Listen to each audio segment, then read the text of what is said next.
Bueno, pasamos a hablar ahora sobre nuestros temas nacionales, puesto que el presidente de la República se ha referido a algunas propuestas que él quiere hacer para mejorar la confianza de las autoridades políticas y darle más democracia verdadera a nuestro sistema.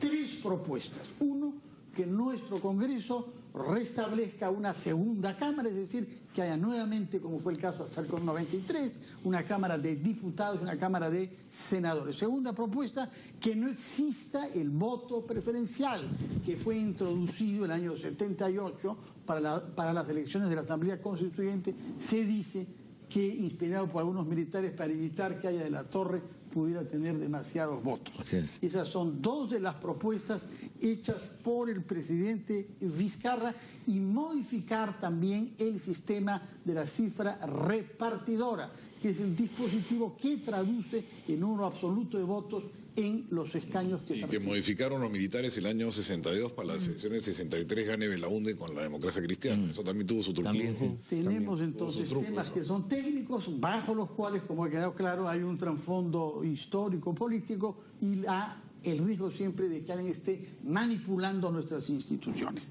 Para abordar esto de la manera más objetiva, hemos invitado a 2 juristas que se han especializado en temas electorales. Por una parte, Ángel Delgado Silva, presidente de la Asociación de Derecho Municipal, que hemos tenido acá en varias oportunidades. Muchas gracias, doctor Silva, por estar presente. Muchas gracias a ti, Fernando. Y junto a él, el abogado y profesor universitario José Tello, que es miembro del Instituto Peruano de Derecho Electoral. Buenos días, señor. Buenos días, Fernando. Señor Delgado, tenemos 3 propuestas. Usted, ¿por cuántas de esas 3 votaría? Mire, yo creo que en realidad constituye un núcleo y marca una diferencia sustantiva con lo que se ha venido proponiendo en materia de reforma electoral. Hasta ahora se han planteado procedimientos, requisitos para el tema de los partidos, para el momento de los comicios, para el momento de calificación de las listas y los candidatos.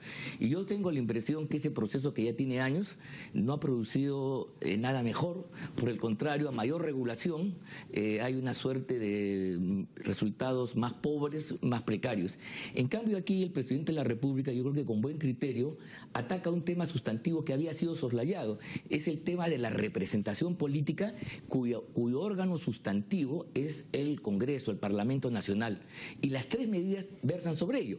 El adicionar una nueva Cámara implica un nuevo mecanismo de elegir a esta, que ya no sería por pequeñas circunscripciones, sino a nivel nacional, y entonces tendríamos un nuevo tipo de personas instaladas en un parlamento bicameral, con sus ventajas y sus problemas, pero diferente. En segundo lugar, el tema del voto, la eliminación del voto preferencial, elimina el factor económico en la campaña, porque si se establece el sistema de la lista completa y cerrada, evidentemente ese elemento que perturba y que genera tanta dificultad como hemos visto últimamente, quedaría de lado. Que tiene otros problemas, podemos conversarlo, pero esa es la... Y el tercero, más que modificar el sistema de la cifra repartidora, que es un mecanismo de repartición de curules, traducción de sufragios en curules concretas, es quizás discutir la representación propia del Parlamento.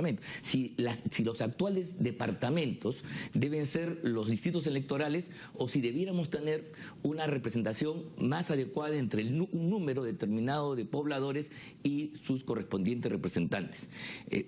Armar distritos especiales de 200, 300 mil habitantes y poner ahí 1 o 2 representantes. ¿Se da cuenta? De esa manera, entonces, se ensayaría un nuevo tipo de representación mejor conectado con la sociedad civil, con la población, menos influencia del factor dinero, voto preferencial, y una calificación distinta al tener una combinación de una representación localizada de representantes de esas poblaciones con una representación nacional donde podrían estar los dirigentes nacionales de los partidos que no tienen acceso para poder hacerlo. ¿Qué cambio hizo Paniagua?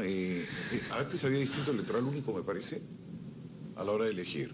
Y lo cambió Claro, ¿Se acuerda con un cambio importante el esa año? fue la modificación que hizo eso hizo el fujimorismo en los años 90 con un mecanismo de devaluar al Parlamento. O sea, si todo el Parlamento Nacional, que además tenía ya una sola Cámara, va a ser elegido en distrito electoral único, se distancian cada vez más los representantes de los representados.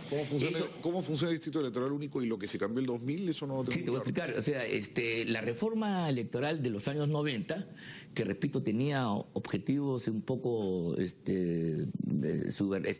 subalternos, lo que buscaba era debilitar al Parlamento. Entonces, uno es eliminar una Cámara, pero además esta Cámara ya no se elegía por las circunscripciones más vinculadas a la población, sino en un distrito electoral. Eso fue modificado cuando llega Paniagua, el Parlamento de entonces, y entonces se vuelve a un sistema como había anteriormente, donde la Cámara de Diputados por lo menos se elegía por circunscripciones, en este caso provinciales o departamentales. Permítanos hacer una pausa, después de la cual Patricia del Río tiene pendiente una pregunta.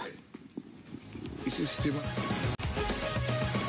11:19 de la mañana estamos conversando con dos juristas especialistas en derecho electoral y había dado explicaciones al señor Delgado, ante el cual Patricia del Río quería formular una pregunta. Sí, una pregunta para los dos, en realidad. El grave problema con este tipo de propuestas, es que, por ejemplo, un dato interesante es que en la opinión pública ya empezó a calar el hecho de que la bicameralidad Claro. puede ser positiva. Sin embargo, cuando se plantean un conjunto de leyes, porque la bicameralidad no puede ir sola, tiene No, que mejorar claro, el sistema de representación, existe el riesgo que en el Congreso la desmenucen y aprueben esto sí y esto no.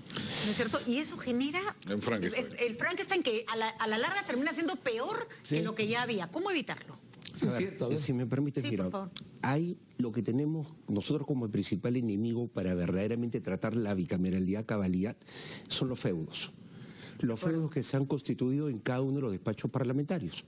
Por ejemplo, se habla de una bicameralidad de 130 representantes, 30 al Senado, 100 al Congreso o Cámara de Diputados, y se habla de mantener los mismos privilegios, los dos asesores, se habla de mantener a la secretaria, el asistente y todo lo que maneja un despacho congresal.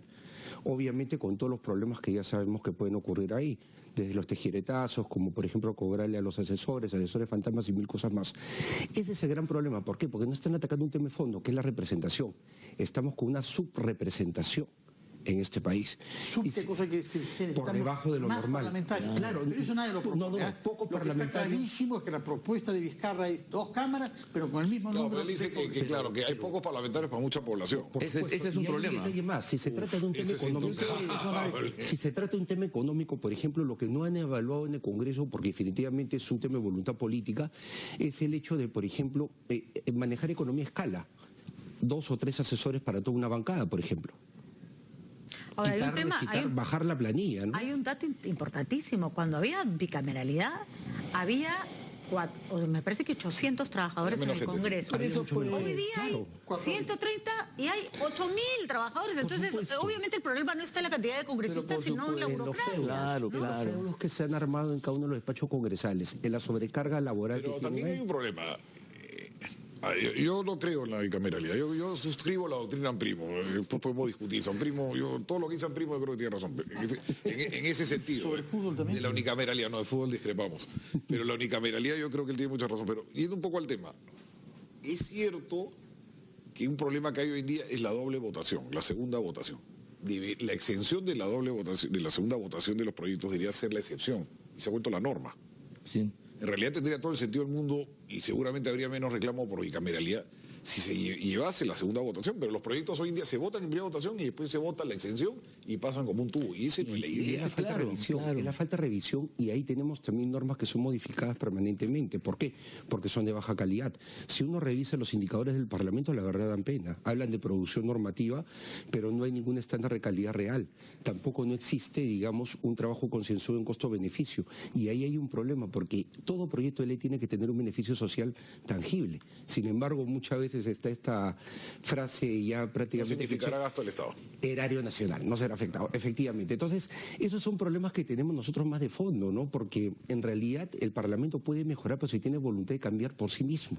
Ellos tienen la sartén por el mango. Bueno, hay un tema, sin embargo, que me parece el más difícil, que es el voto preferencial. que concierne directamente a los electores, que tienen que marcar, si lo quieren, 2 nombres. Ya, tú sabes que el voto preferencial, y eso en el mundo académico es claro, es un mecanismo poco democrático por lo siguiente, porque un grupo pequeño de electores, no más del 20%, estadísticamente hablando, son los que deciden quiénes son, porque mira, la mayoría de los votantes, déjame explicar, votan por la lista tal como ha sido y se abstienen de marcar los números correspondientes. Entonces, el 80% está de acuerdo con la formación, pero 20 son los que deciden este sí.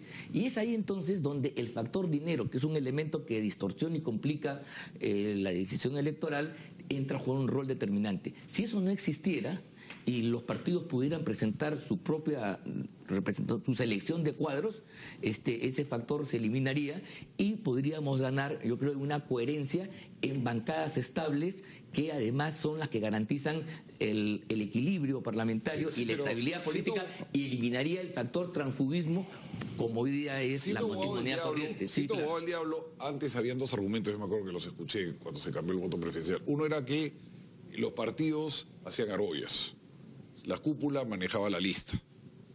Y lo segundo era que se vendían los puestos. Yo me acuerdo que yo he escuchado varias veces decir, mira, oye, si quieres ir tercero en la lista... O sea, había también un tráfico. Yo no sé, siempre van a haber problemas. Eso puede haber ahora con el voto preferencial, igual. No lo cambia. Si me permiten, ahí yo discrepo un poco porque nosotros tenemos el famoso voto arrastre, producto justamente de la votación que saca el partido, no esa votación grande que determina la distribución de los escaños. El voto preferencial, una vez que ya estén distribuidos los escaños, coloca quién va primero, segundo y tercero, o sea, por la agrupación. Y ahí también se advierte otro problema más. Por ejemplo, la falta de representación política, ¿no? La poca cantidad de parlamentarios que tenemos por circunscripción, ¿no? También nos genera pues de que hayan agrupaciones que si tienen una mayoría, ¿no? Que si se haga una fuerte votación, evidentemente puedan colocar más parlamentarios. Ahora hay un detalle sobre el voto preferencial en concreto, es la corrección de la ineficiencia de la democracia interna de los partidos. ¿Por qué? Porque es la opción en la cual se le traslada al elector la posibilidad de escoger a quien desee escoger. ¿Por qué? Porque los partidos políticos lamentablemente no tienen procesos de democracia interna serios, no son representativos. El voto preferencial genera individualidades, rompe la disciplina de partido. Baja la calidad del representante. O sea, no es verdad que la mejora. El que juega bola y termina ganando. No es verdad que la mejora, no es verdad que la mejora. No, de ninguna manera, pero no estamos tomando en cuenta que hay un paso previo, que son las elecciones internas, que si no se refuerzan, y el voto preferencial podría estar en las internas, con eso se arma la lista sin argollas y luego ya se decide por lista en la elección popular. Claro. Porque ese voto preferencial sí tiene sentido que se traslade al interior de cada partido. Es verdad, ¿no? porque en los partidos es donde se tiene que tomar la decisión y ofrecernos candidaturas de calidad. Y ahora quiero rescatar algo también, y si me permiten, en este espacio, porque es muy importante. Está la ventanilla única, está bien implementada. Hay una ley que la 30322 ha implementado muy bien la ventanilla única. Esta es una herramienta que tienen los partidos políticos para filtrar a los candidatos. Les recuerdo que Trump sale de elecciones internas de un partido. Es otro tema. O sea, los populistas también salen de elecciones internas. Sí, claro a veces que sí. Es peor. Pero la elección interna es un mecanismo que corresponde a un determinado rol de la inserción partidaria. Eso es natural, y mientras más grande es el partido, más representativo, ya no puede tomar sus decisiones entre 4 paredes, sino lo tiene que hacer en forma expuesta y de cara Antes de que nos vence al pueblo. El tercer punto, el más técnico, es el de la cifra repartidora. ¿Hay correcciones que hacer respecto de este mecanismo? Mira, yo creo lo siguiente, que más que el tema de la cifra repartidora, otra vez hay que ver los distritos que deben elegir a los representantes. Repito, yo creo que una de las causas por las cuales hay problema de conexión entre el representante y el representado es que la circunscripción electoral, el departamento, del cual hay 6, 7, 8, 10, Lima tiene 30 y tantos, etcétera, es muy grande y entonces no permite la conexión. En otros países, en Inglaterra, en Estados Unidos, hay una vinculación más estrecha que se hace construyendo distritos electorales específicos, digamos de 200, 300 mil. Divides el país en el número de 130, 140 y entonces los eliges uninominalmente o binominalmente. Entonces tú tienes un mecanismo en el cual la gente va a saber que tal persona es mi representante en el Parlamento y establece esa relación que estaba un poco perdida. Sobre ese tema, mejorar la mejorar la representación nacional, por ende tener mayor cantidad de parlamentarios, pero sin que eso implique un mayor costo para lo que tiene el legislativo. Muchas gracias por estar acá. Ojalá que este debate sea técnico. Es un debate que recién empieza. A elecciones que nos conduzcan a autoridades con verdadera legitimidad social. Muchas gracias por su presencia acá. Que tengan buenos días. Hacemos una pausa y regresamos a Ampliación de Noticias.